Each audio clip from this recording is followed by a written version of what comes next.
Dans le monde étincelant de la Rome antique, derrière les colonnes de marbre et les palais dorés, existait une sombre réalité que l'histoire a souvent choisi d'oublier. Si nous célébrons les conquêtes militaires, les merveilles architecturales et les innovations juridiques de Rome, nous parlons rarement de ceux qui ont payé le prix fort pour maintenir cette splendeur, de jeunes hommes contraints à une vie de servitude comme concubins des riches et puissants. Il ne s'agissait pas de simples domestiques ou esclaves effectuant des tâches ménagères. C'étaient des êtres humains prisonniers d'un système conçu pour exploiter leur jeunesse, leur beauté et leur vulnérabilité au profit de l'élite romaine. Leurs histoires révèlent une facette de l'Empire romain qui remet en question notre vision romantique de cette civilisation antique, révélant la réalité brutale de l'impuissance dans un monde où la force prime sur le droit. Avant de plonger dans ces histoires oubliées de survie et de souffrance, si vous aimez découvrir les vérités cachées de l'histoire, n'hésitez pas à cliquer sur « J'aime » et à vous abonner pour recevoir d'autres contenus comme celui-ci. N'hésitez pas à commenter ci-dessous pour me dire d'où vous écoutez. Je trouve incroyable que nous explorions ensemble ces histoires anciennes venues de différentes parties du monde, connectées par-delà le temps et l'espace par notre curiosité commune pour le passé. La relation de l'Empire romain à l'intimité était très différente de ce qu'elle est aujourd'hui. Là où l'on pouvait distinguer clairement consentement et coercition, les Romains voyaient une hiérarchie complexe où le pouvoir dictait tout. Au bas de cette hiérarchie se trouvaient les jeunes hommes, souvent issus de territoires conquis ou des esclaves, qui se retrouvaient propulsés dans des rôles qu'ils n'avaient jamais choisis. Ces jeunes hommes, dont certains n'étaient qu'adolescents, étaient sélectionnés non pas pour leurs compétences ou leur intelligence, mais pour leur apparence physique et leur capacité perçue à divertir leur maître. Ils vivaient dans une incertitude constante, ne sachant jamais quand ils seraient convoqués, ce qu'on attendrait d'eux, ni comment leur refus ou leur obéissance pourrait affecter leur survie. Le processus de sélection lui-même était déshumanisant. Les Romains fortunés visitaient les marchés aux esclaves, à la manière des gens d'aujourd'hui qui visitent une vente aux enchères de bétail, examinant les acheteurs potentiels en fonction de leurs attributs physiques, de leur âge et de leur origine. Les jeunes hommes grecs étaient particulièrement loués pour leur raffinement et leur éducation supposée, tandis que ceux des tribus germaniques étaient appréciés pour leur teint clair et leur corpulence robuste. Les acheteurs ne montraient aucune considération pour la terreur que ces jeunes hommes devaient ressentir, exposés et vulnérables, tandis que des étrangers discutaient de leur valeur. Une fois achetées, ces concubines entraient dans des foyers où leur vie ne leur appartenait plus. On attendait d'elles qu'elles soient disponibles à toute heure, qu'elles anticipent les besoins de leur maître avant même qu'on ne les sollicite, et qu'elles maintiennent une apparence de participation volontaire, quels que soient leurs sentiments. Le coût psychologique de cette existence est inestimable. Imaginez être obligé de sourire et d'afficher de la gratitude tout en subissant un traitement qui viole toute notion de dignité et d'autonomie. La routine quotidienne d'un concubin variait selon les préférences et le statut social de son maître. Certains étaient logés dans des quartiers luxueux, vêtus de beaux vêtements et avaient accès à l'éducation et aux activités culturelles, mais toujours avec la compréhension que ces privilèges avaient un prix. D'autres vivaient dans des conditions à peine meilleures que celles des esclaves ordinaires, sollicités uniquement lorsque leur maître désirait leur compagnie, puis renvoyés dans des quartiers où ils n'avaient aucune intimité, aucun bien personnel et aucun espoir de fuite. Ce qui rendait leur situation particulièrement tragique était l'absence totale de protection juridique et de recours. Si le droit romain accordait certaines protections aux citoyens et même certains droits aux esclaves, les concubines occupaient une zone grise où les désirs de leur maître primaient sur toute considération de leur bien-être.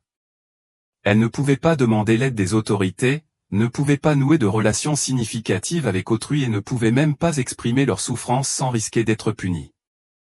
La manipulation psychologique subie par ces jeunes hommes était peut-être encore plus dévastatrice que les aspects physiques de leur servitude. Les maîtres employaient souvent des techniques visant à briser leur résistance et à créer une dépendance. Certaines concubines bénéficiaient de privilèges spéciaux ou témoignaient d'une bienveillance temporaire, avant de se voir retirer ses dons en guise de punition pour des affronts perçus.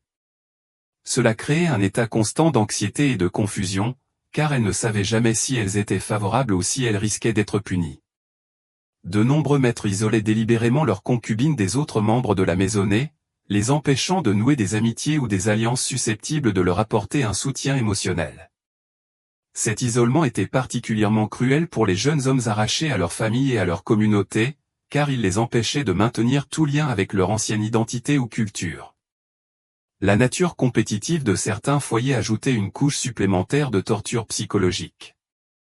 Lorsque les maîtres entretenaient plusieurs concubines, ils les dressaient souvent les unes contre les autres pour obtenir attention et privilèges.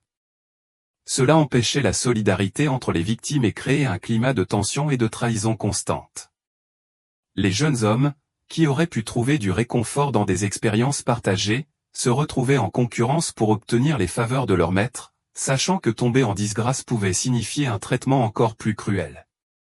L'éducation dispensée à certaines concubines constituait en elle-même une forme de contrôle.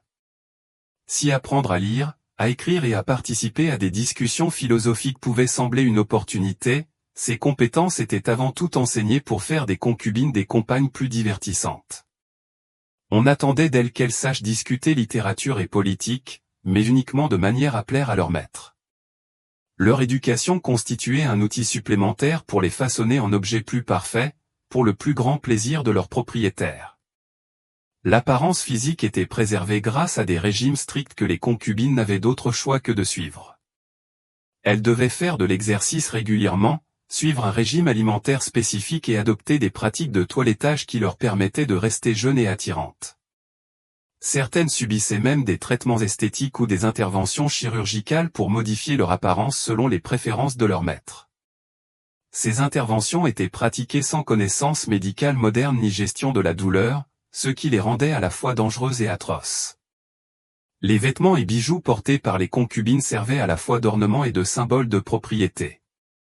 Les maîtres étaient souvent fiers de la beauté avec laquelle ils habillaient leurs compagnes, les traitant comme des poupées vivantes plutôt que comme des êtres humains. L'ironie était que, si les concubines étaient drapées de soie et d'or, elles restaient totalement impuissantes sous ces magnifiques atours. Les voyages étaient un autre aspect de leur vie qui pouvait paraître privilégié, mais qui constituait en réalité une forme de contrôle. Certaines concubines accompagnaient leur maître lors de leurs voyages vers d'autres villes ou provinces, mais ces voyages n'étaient jamais. Je me réveille avant l'aube, tous les jours, quelle que soit la ville ou la villa. Il n'y a pas d'endroit que je considère comme mon foyer, seulement les chambres qui m'ont été assignées, les visages que je dois plaire et les masques que je dois porter. Je ne suis pas libre. Je ne suis même pas vraiment vivant comme je l'imaginais autrefois. Je suis une propriété, achetée et déplacée selon les désirs de mon maître, censé m'adapter et servir avec une grâce silencieuse, que ce soit dans les salles de marbre de Rome ou dans les jardins d'un domaine lointain. Parmi les esclaves, on m'enviait parfois pour mes vêtements doux et ma nourriture. Parmi les hommes libres, je suis invisible, ou pire, une source d'amusement ou de dégoût chuchoté. En vérité, mon confort est une cage tapissée de velours, et mon âme est entravée par des chaînes invisibles. Ma famille, je le crains, doit me croire morte. J'espère que c'est le cas. Mieux vaut pleurer une tombe que de se demander si leur fils vit dans cet état, sans pouvoir donner de nouvelles, sans jamais savoir si je suis toujours moi-même ou une nouvelle personne imposée par les exigences des autres. Parfois, dans l'obscurité, je me souviens de la voix de ma mère ou du rire de mon frère. Alors je me demande si je les reconnaîtrais seulement maintenant ou eux, moi. Je n'ai pas été vendu pour mes propres dettes, mais pour les leurs. Ils ont pleuré quand j'ai été enlevé. J'ai essayé d'être courageux pour eux, mais je n'étais qu'un enfant. Ici, on attend de moi plus que ce que je suis, un artiste, un amant, l'ombre du désir d'autrui. Les autres esclaves détournent le regard ou se moquent de moi à voix basse, mais je sais que leur cruauté n'est que le reflet de leur propre peur. S'échapper? Certains tentent. La plupart sont rattrapés. La punition est rendue publique afin que l'espoir s'éteigne chez tous ceux qui la regardent. J'ai vu des amis humiliés, battus ou tout simplement disparaître, et c'est pourquoi je supporte. Même la mort ne m'appartient pas vraiment. Les maîtres nous protègent de nous-mêmes avec autant de jalousie qu'ils nous protègent des autres. La religion n'est d'aucun réconfort. Mes prières restent lettres mortes. Les dieux du foyer ne répondent pas, et je n'ai pas le droit de pratiquer le culte qui m'apportait la paix enfant. J'ai appris à cacher ma foi, à parler en silence, à contenir mes espoirs. J'ai été formé pour cette vie, du moins c'est ce qu'on m'a dit. On m'a appris la musique, la poésie, à parler avec élégance et à divertir avec esprit, à sourire quand j'avais envie de crier et à obéir sans poser de questions. J'ai bien appris ces leçons. Mon maître me félicite, me met en valeur auprès de ses invités, attend de moi que je brille et que j'amuse. Pourtant, lorsque ma beauté s'estompera, lorsque ma jeunesse sera finie, je sais ce qui m'arrivera. Je serai vendu ou abandonné, peut-être affecté aux cuisines ou aux écuries, peut-être envoyé dans une maison plus rude où personne ne se souviendra du nom que j'ai porté avec fierté. Certains compagnons sont simplement abandonnés, leur utilité ayant disparu. Avec un peu de chance, je trouverai peut-être un peu de paix avant la fin. Les autres concubines et moi avons nos propres secrets. Un regard, un contact, un mot juste. Nous échangeons des avertissements et du réconfort, autant que nous osons. Ces moments de bienveillance nous empêchent de nous perdre complètement. Parfois, je me vois en reflet et je me demande qui me regarde. Je ne suis plus l'enfant que j'étais. Je ne suis plus l'homme que j'aurais pu devenir. Je suis une forme façonnée pour le plaisir des autres, un ornement vivant transmis de main en main. On appelle cela la civilisation, mais il n'y a rien de civilisé dans ce qui nous est infligé, rien d'honorable dans la souffrance si facilement ignorée. Pourtant, je survis. J'apprends, je me souviens, j'espère. Je n'oublie pas qui j'étais autrefois ou pas complètement. Je garde ce souvenir en moi, en sécurité, attendant le moment où, peut-être, je pourrais être plus que ce qu'ils ont fait de moi. Mais dans des communautés et des cultures entières, la formation et le conditionnement des concubines impliquaient non seulement l'apprentissage de compétences spécifiques, mais aussi une manipulation psychologique visant à briser leur résistance et à créer une dépendance. Les maîtres et leurs agents devinrent experts dans l'identification et l'exploitation des faiblesses psychologiques, utilisant des techniques qui seraient aujourd'hui reconnues comme des abus systématiques. Les vêtements et les ornements des concubines servaient à de multiples fins, au-delà de la simple décoration. Ces objets marquaient leur statut, témoignaient de la richesse et du goût de leur maître, et rappelaient constamment leur manque d'autonomie. Même leur apparence physique ne leur appartenait pas. Les pratiques médicales et de toilettage imposées aux concubines impliquaient souvent des interventions douloureuses, dangereuses ou défigurantes à vie. Ces pratiques étaient pratiquées sans égard au consentement ou au confort des concubines, qui traitaient leur corps comme des objets à modifier selon les préférences de leur maître.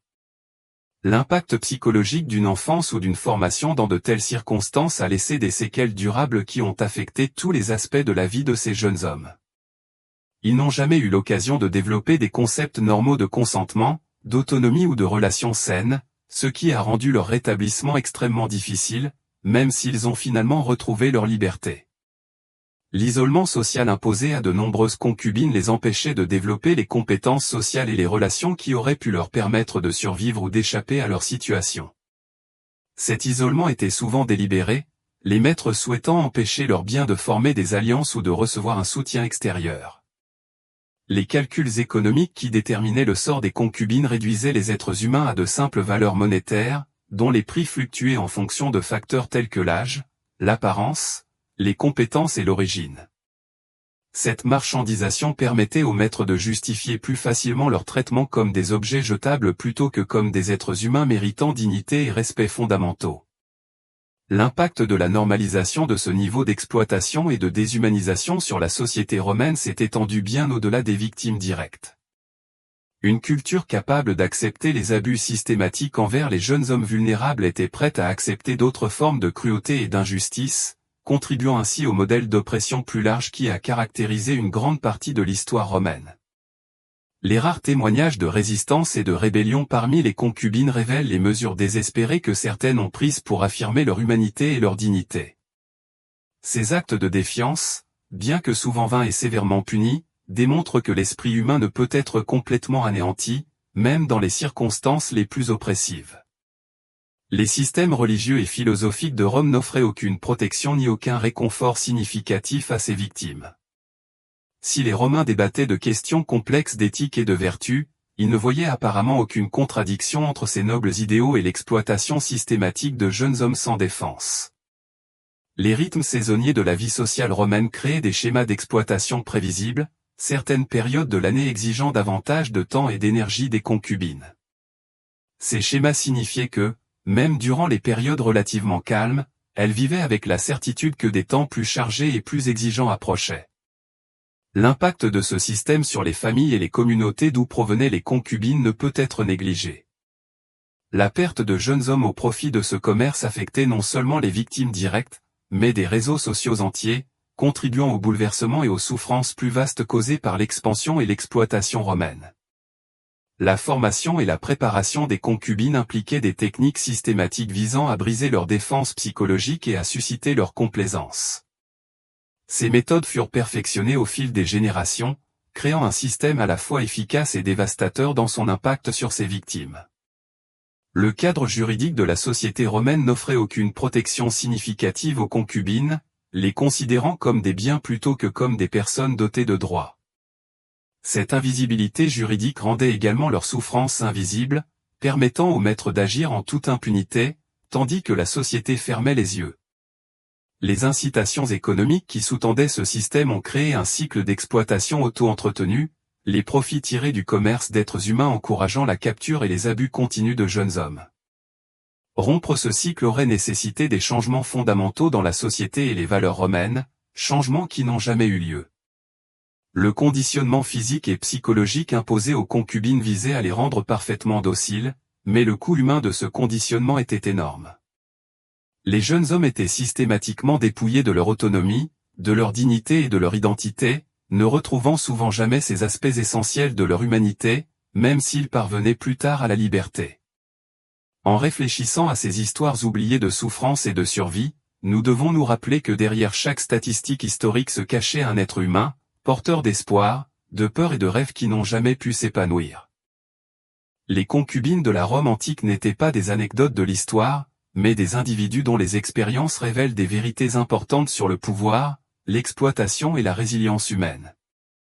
Leur récit nous invite à regarder au-delà des façades de marbre et des trésors dorés de la Rome antique, pour saisir le coût humain de la grandeur de cette civilisation. Il nous rappelle que le progrès historique s'est souvent fait au détriment des plus vulnérables, et que le prix du luxe et du pouvoir a souvent été payé par ceux qui n'avaient pas le choix. Le caractère systématique de cette exploitation démontre la facilité avec laquelle les sociétés peuvent normaliser et institutionnaliser la cruauté lorsqu'elle sert les intérêts des puissants. La capacité des Romains à maintenir des systèmes philosophiques et juridiques élaborés tout en exploitant ce réseau de traite d'êtres humains illustre à quel point le raisonnement moral peut devenir sélectif lorsqu'il remet en cause les structures de pouvoir existantes. L'expérience de ces jeunes hommes illustre également l'incroyable résilience de l'esprit humain. Malgré des circonstances vouées à les briser complètement, nombre d'entre eux ont trouvé le moyen de préserver leur dignité et leur estime de soi. Leurs petits actes de résistance, leurs moments de connexion avec les autres et leur détermination à survivre représentent les triomphes de l'humanité sur la déshumanisation systématique. Comprendre leurs histoires nous aide à reconnaître des schémas similaires d'exploitation et d'abus à notre époque. Si les formes spécifiques ont évolué, les dynamiques sous-jacentes de pouvoir, de vulnérabilité et d'oppression systématique restent d'actualité. Leurs expériences nous mettent en garde contre ce qui peut arriver lorsque les sociétés laissent les puissants traiter d'autres êtres humains comme des objets de plaisir et de profit. Le silence qui entoure ces histoires depuis si longtemps reflète notre malaise persistant à reconnaître l'ampleur de l'injustice historique. En ramenant ces voix oubliées à la conscience historique, nous honorons leur mémoire et nous rappelons notre devoir d'empêcher que de tels abus systématiques ne se reproduisent. Les concubines de la Rome antique ont vécu et sont mortes dans des conditions qu'aucun être humain ne devrait avoir à endurer. Leurs histoires méritent d'être commémorées, non pas comme des curiosités historiques captivantes, mais comme des témoignages de souffrance et de résilience humaine. En leur rendant hommage, nous reconnaissons leur humanité et nous engageons à bâtir un monde où une telle exploitation deviendra impossible. Leur héritage nous invite à examiner le traitement réservé par notre société à ses membres les plus vulnérables et à nous interroger sur ce que les historiens de demain pourraient découvrir sur les injustices systématiques que nous choisissons d'ignorer ou d'accepter aujourd'hui. Les questions que soulèvent leurs histoires sur le pouvoir, le consentement et la dignité humaine restent aussi pertinentes aujourd'hui qu'il y a 2000 ans. En fin de compte, la vie horrible d'un concubin dans l'Empire romain nous rappelle brutalement que les plus grandes réussites de la civilisation reposent souvent sur une cruauté indicible. En comprenant et en reconnaissant cette vérité, nous honorons ceux qui ont souffert et nous nous engageons à faire en sorte qu'une telle déshumanisation systématique ne devienne plus jamais le prix caché du progrès et de la prospérité.